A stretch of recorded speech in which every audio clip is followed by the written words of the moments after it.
আমরা তো এখানে এসেছি সবাই জানেন কেন, জুলাই সনদ বাস্তবায়ন করার জন্য। আর আমাদের একটাই দাবি, যতক্ষণ পর্যন্ত না জুলাই সনদ বাস্তবায়ন করা হবে আমরা রাজপথ ছাড়বো না। আমরা রাজপথ ছাড়বই না ততক্ষণ পর্যন্ত। আপনারা আমাদের দাবি দেখেন, সারা দেশবাসীকে আমি এক কথাই জানাতে চাই, আপনারা জুলাই সনদ বাস্তবায়নের জন্য আমাদের সাথে আসুন।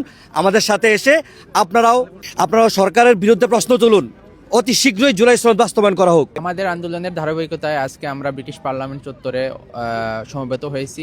তার একমাত্র উদ্দেশ্য হলো জুলাই সনদ বাস্তবায়ন, গণভোট বাস্তবায়ন এবং হাদি হত্যার বিচার আমরা চাইতেছি বর্তমান সরকারের কাছে। জুলাই সনদ বাস্তবায়নের জন্য যদি বাংলাদেশ সরকার জুলাই সনদ বাস্তবায়ন না করে, তাহলে আমরা বারবার আন্দোলন করব এবং শহীদ উসমান হাদির প্রকৃত খুনিকে যদি বের না করা হয়, তাহলে এই আন্দোলন আমরা ইংল্যান্ডে চালিয়ে যাব। বাংলাদেশের তরুণ প্রজন্ম এক সময় যেভাবে শেখ হাসিনাকে বিদায় দিয়েছে, ঠিক তদ্রুপভাবে এই তারেক রহমানকে বিদায় দিবে। ধন্যবাদ। আমরা আজকে ব্রিটিশ পার্লামেন্ট চত্বরে সমবেত হয়েছি মানবাধিকার সংগঠন ERI এর কর্তৃক আয়োজিত।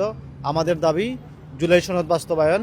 আমরা বাংলাদেশ সরকারের কাছে অনুরোধ জানাতে চাই, বাংলাদেশ সরকার যেন অতি সত্বর জুলাই সনদ বাস্তবায়ন রায় প্রদান করে।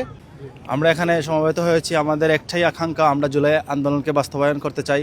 আন্দোলন চালিয়ে যাব। আমরা আজকে এখানে এসেছি আমাদের ভাত কাপড়ের দাবি নিয়ে না, আমরা এসেছি বাংলাদেশকে একটি বাংলাদেশে গণতন্ত্র প্রতিষ্ঠা করার জন্য। এবং আপনারা ইতিমধ্যে দেখেছেন যে ঢাকা বিশ্ববিদ্যালয় কিন্তু আজকে স্বরাষ্ট্রমন্ত্রী পদত্যাগের জন্য অলরেডি শুরু হয়ে গিয়েছে।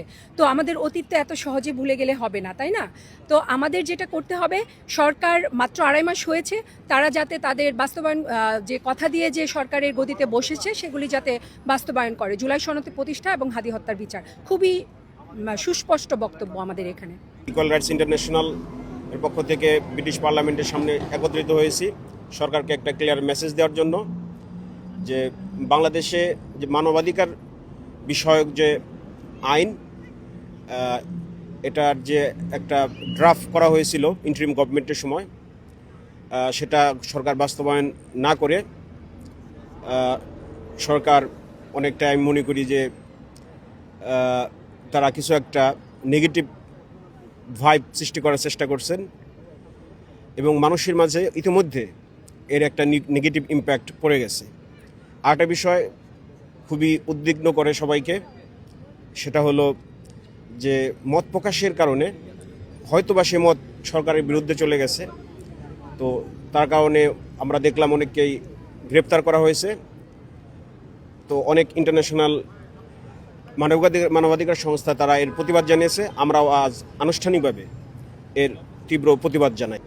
ভারত সরকার বাংলাদেশের নির্বাচনকে, বাংলাদেশের সরকার ব্যবস্থাকে যেভাবে সবসময় প্রভাবিত করে, এখনও সেই প্রভাবিত করে যাচ্ছে, যার ফলশ্রুতিতে শেখ হাসিনা সরকারের সময় আমরা যে গুম খুন দেখেছি, বিএনপি সরকারের সময় আমরা সেই গুম খুন দেখতেছি।